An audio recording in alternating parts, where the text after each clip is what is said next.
into your eyes makes my heart come alive. Suddenly brought to life when I met you. Reaching beyond the skies, running deep, stretching wide. And we're moving it. Perfect love realized here with you. Come on now. Now this love is for real. You will never let go, never let go. Oh, and it's more than just words. Love beyond my control, out of control. Hands up. This is real love. This is real love. Say this is real love. This is real love. Oh.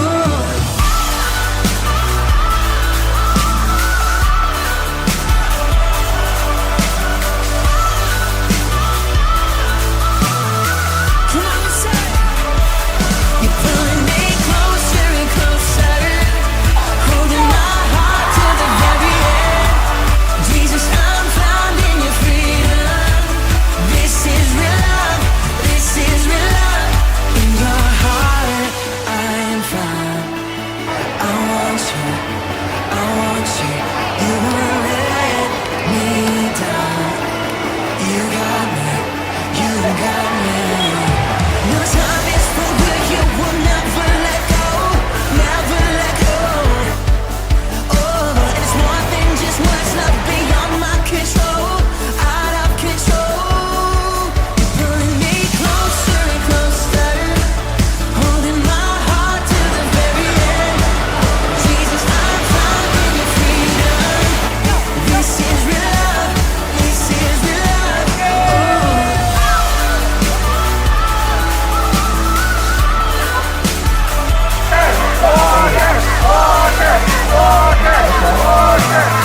Come on, y'all.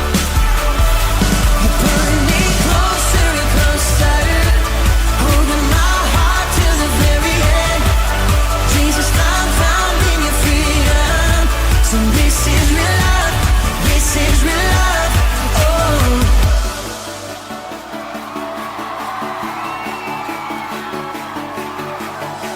Staring into your eyes makes my heart come alive. Suddenly brought to life when I met you. 1, 2, 3, jump! This is real love. This is real love. This is real love. This is real love. Oh.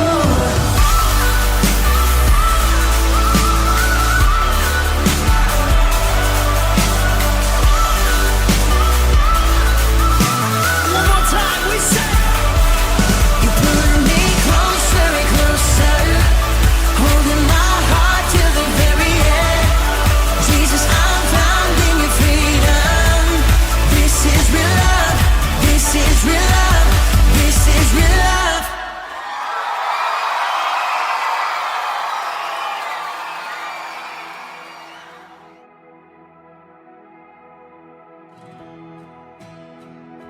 Like on Saturday night, after some people stood up to go back and talk to the leaders about some decisions that they made.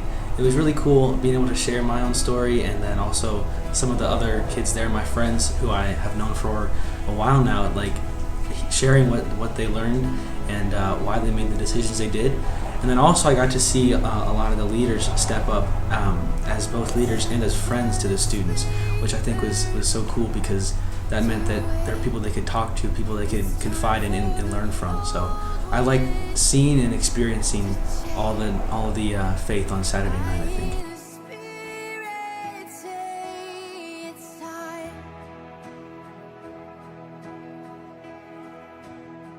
I think when he was talking about taking up your cross, specifically when he said that it has to be, or it should be, a public thing, was kind of impactful, because whenever I think about taking up my cross, I always feel like it's just between me and God. And that's the truth, that God is always there for us, but it's also important that we use our connection, and we use our that we're not just doing it just for us, but we're also sharing the gospel with other people, and even when that means that it's not, the most beneficial to us. Let the King of Glory.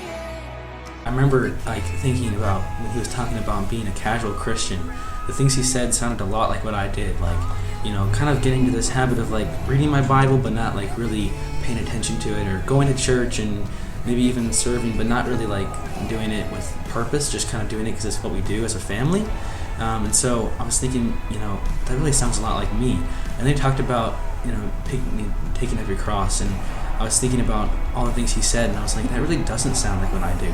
And so even though I'd already been saved before as a child, and I'd also kind of, come to know what that meant more and more as I got older, I think the active part of taking up my cross every day was something that I needed to do. So I felt compelled to stand up and with all the other people and kind of rededicate my life to the Lord actively every day.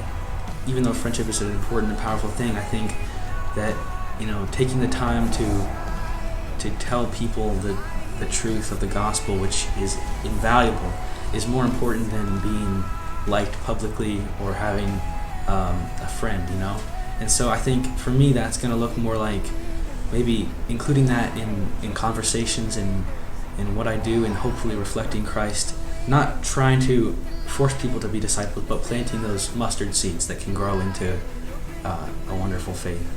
Well, I went to Kalahari. Kalahari. Please put that in the official take. I will. I went to Kalahari this year because I went there last year, and it was really awesome too. And I was like, you know what? Oh, not last year. It was 2020 actually, because I didn't have it in 2021. But I went there in 2020, and I enjoyed it so much. I was like, I was prepared to pay the fee myself if I had to. I was going to save up, but because it was just such an awesome time. And then I'd like to come next year as well, because as long as I'm within that age range, I just want to be there for my friends. And I'm not gonna lie, I want to have a good time too. The water slides, the water park, the staying up late and doing fun things, that's awesome too. So I'd love to come back to Kalahari.